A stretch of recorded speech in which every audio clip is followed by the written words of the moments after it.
अब बात मार्केट के करेंगे। ग्लोबल जीडीपी को 3% का नुकसान। स्ट्रेट ऑफ हॉर्मुज बंद होने से जापान को नुकसान, तो वहीं साउथ कोरिया की जीडीपी कम हुई है। देखिए किस तरीके से झटका यहां पर लग रहा है, चाहे साउथ कोरिया की बात करें, जापान की बात करें और ग्लोबली भी हम बात करें, क्योंकि जीडीपी को 3% का नुकसान हुआ है। 3% का यहाँ पर नुकसान हुआ है। और सीधा सीधा आप देखिए किस तरीके से जापान को स्ट्रेट ऑफ हॉर्मुज बंद होने से यहाँ पर नुकसान हुआ है। इस वक्त मार्केट एक्सपर्ट आकाश जिंदल सर हमारे साथ जुड़ चुके हैं। सर स्वागत है आपका। सर ग्लोबली बात करें तो जीडीपी को 3% का नुकसान हुआ है, जापान को नुकसान हुआ है, लेकिन सर सबसे बड़ा झटका जो मुझे लग रहा है वो साउथ कोरिया की जीडीपी को हुआ है। जी, साउथ कोरिया में बहुत दिक्कतें चल रही हैं। डेट टू जीडीपी को लेके इशू है। दूसरा, अगेन ग्लोबल इकोनॉमी का इम्पैक्ट साउथ कोरिया पे भी पड़ा है और इसमें ग्लोबल इकोनॉमी बहुत तकलीफ में चल रही है। ग्लोबल इकोनॉमी 4 से 5% डाउन जो है जाने की संभावना है। और डीप रिसेशन अभी तक बातें सिर्फ युद्ध की हो रही है, बट ग्लोबल इकोनॉमी इस बार डीप रिसेशन में जाएगी, जिससे रिकवरी कम से कम 2.5 से 3 साल लगेंगे।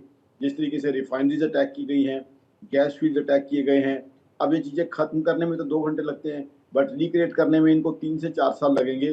तो बहुत बड़ा नुकसान जो है ग्लोबल इकोनॉमी को हुआ है, जिसको रिप्लेनिश करना बहुत बहुत मुश्किल होगा, क्योंकि इस वॉर की पेस और इंटेंसिटी आज तक की सभी वॉर से कहीं ज़्यादा है। उसके अलावा यूएस की इकोनॉमी को काफ़ी डेफिसिट सफ़र करना पड़ेगा। साथ ही साथ यूएस की इकोनॉमी को काफ़ी बोरिंग भी करनी पड़ेगी, जो अगेन ग्लोबल इकोनॉमी को कहीं ना कहीं नुकसान करेगा। मेटल प्राइस पे इम्पैक्ट आने वाला है।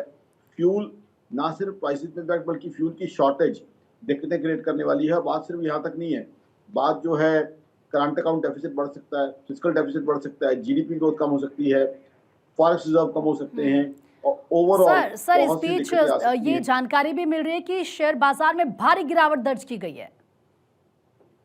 जी, शेयर बाजार जो है, सेंसेक्स की बात करें 1371 पॉइंट अभी डाउन है, तो करीब 1.84% डाउन है। देखिए शेयर मार्केट क्या है, इकोनॉमी की स्टेट को रिफ्लेक्ट करता है।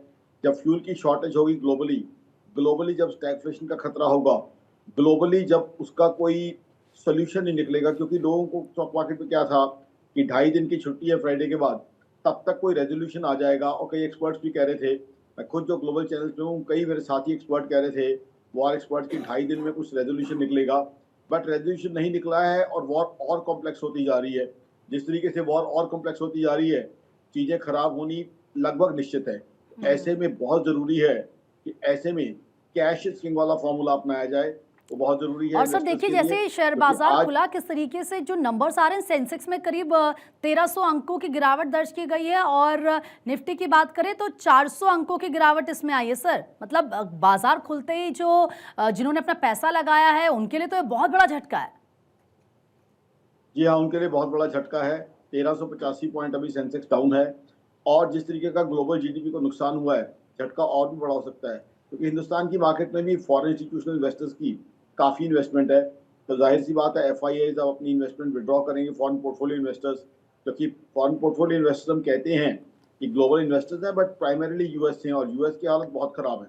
यूएस को आज की तारीख में बहुत हैवी बोरिंग करनी पड़ेगी और हैवी बोरिंग करनी पड़ेगी तो जाहिर सी बात है इकोनॉमी पे प्रेशर आएगा, क्योंकि यूएस ऑलरेडी डेफिसिट इकोनॉमी है। जनवरी टू मार्च 2025 यूएस की जीडीपी ग्रोथ भी नेगेटिव रहेगी, नेगेटिव रही थी, तो चीज़ें बिल्कुल सही नहीं है। इसराइल की इकोनॉमी का तो बहुत ज़्यादा लॉस हुआ है। ईरान की बात करें, कई साल पीछे उनकी इकोनॉमी चली गई है, हालांकि वो रिलेंटलेसली अभी अपने वॉर एफर्ट कर रहे हैं, बट अगेन देखना ये है कि अब ये वॉर ग्लोबल इकोनॉमी को कहाँ पहुँचाएगी, क्योंकि ये वॉर ग्लोबल इकोनॉमी को साइजेबल डेट दे देगी। दर्शकों को नहीं भूलना चाहिए, सेकेंड वर्ल्ड वॉर हुई थी और and war doesn't have any winners as far as economy is concern. England ने सेकेंड वर्ल्ड वॉर जीती थी, कंपनसेशन भी ली थी, लेकिन उसके बावजूद इंग्लैंड के सबसे बड़े इकोनॉमिस्ट ने सेकेंड वर्ल्ड वॉर के बाद कहा था we are a poor country. तो जो कंट्री ने सेकेंड वर्ल्ड वॉर जीती थी, हारने वालों की तो बात ही भूल जाइए, वो कंट्री बर्बाद हो गई थी सेकेंड वर्ल्ड वॉर जीतने के बाद। तो आप देख लीजिए, और उस समय पीस और इंटेंसिटी बहुत कम थी, कम्युनिकेशन, इंफॉर्मेशन, ट्रांसपोर्टेशन के सिस्टम बहुत स्लो थे। आज जो इंफॉर्मेशन, कम्युनिकेशन और ट्रांसपोर्टेशन के सिस्टम है, जिस तरह के सिस्टम डैमेज कर सकते हैं ग्लोबल इकोनॉमी को, वो तो बहुत ज्यादा फास्ट है। तो आज देख लीजिए ये वॉर कहाँ पहुंचेगी। और अब तो जो है ऑल कंट्रीज डायरेक्टली या इनडायरेक्टली इन्वॉल्व हों, उसको लेकर रूमर्स भी आ रही हैं या फ्यूचर इन्वॉल्वमेंट भी आ सकती है। बिल्कुल। स्टेट ऑफ हॉर्मुज पेट्रोल तक जाने की बात हो रही है। जी। तो आई थिंक चीजें बहुत कॉम्प्लेक्स होती जा रही हैं। राइट, अब और जरूरत इसका है असर कोई ना कोई पूरे विश्व पर पड़ता हुआ फिलहाल तो नजर आ ही रहा है सर। सर बहुत बहुत शुक्रिया अपनी राय हमारे साथ शेयर करने के लिए।